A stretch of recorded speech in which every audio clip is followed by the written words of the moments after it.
আজ আবার পাশের বাড়ি সন্ধেবেলা বিয়েবাড়ির নিমন্ত্রণ আছে, সেখানে যেতে হবে।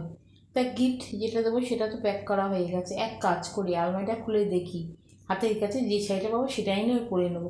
অনেকগুলোই তো পুরনো শাড়ি পরে রয়েছে, পরা হয় না, সেখান থেকে এটা বেছে বেছে পরে নেবো। আর তার সাথে একটা খোঁপা মারলেই তোমার সাজ কমপ্লিট হয়ে যাবে। পাড়ার মধ্যে কি আর সাজবো, সবাই তো চেনা লোক। যাই, আমি বরং তাড়াতাড়ি রেডি হয়ে নি, যাই। আজকে তো আবার সন্ধেবেলা পাশের বাড়ি বিয়ের নিমন্ত্রণ আছে, সেখানে আবার অ্যাটেন্ড করতে হবে। কি করি? আমার তো আলমারিতে একটাও নতুন শাড়ি নেই। সব কটা শাড়ি পুরনো, সব কটা শাড়িই পরে ফেলেছি। সবাই তো দেখে ফেলেছে পাড়ার মধ্যে। ওই এক শাড়ি পরে আমি বিয়ে বাড়ি যাবো? এক কাজ করি, আমি বরং শপিংয়ে যাই। শপিংয়ে গিয়ে কয়েকটি নতুন শাড়ি কিনে আনি। আর গয়না, গয়না তো সে কতদিনকার আগেকার পড়ে আছে, সেগুলো তো অনেক পুরনোও হয়ে গেছে। তার সঙ্গে অনেক কতগুলো গয়নাও কিনে নেবো ম্যাচিং করে। আর আর আর চুলগুলো তো কেমন খড়খড়ের মতো হয়ে গেছে। কি করি? বরং পার্লারে যাব।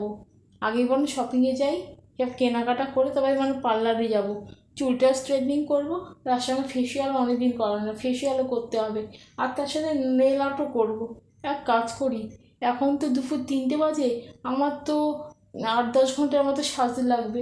বিয়ে বাড়ি বলে কথা, সবাই লোকজন আসবে, কী ভাববে আমি যদি এভাবে যাই।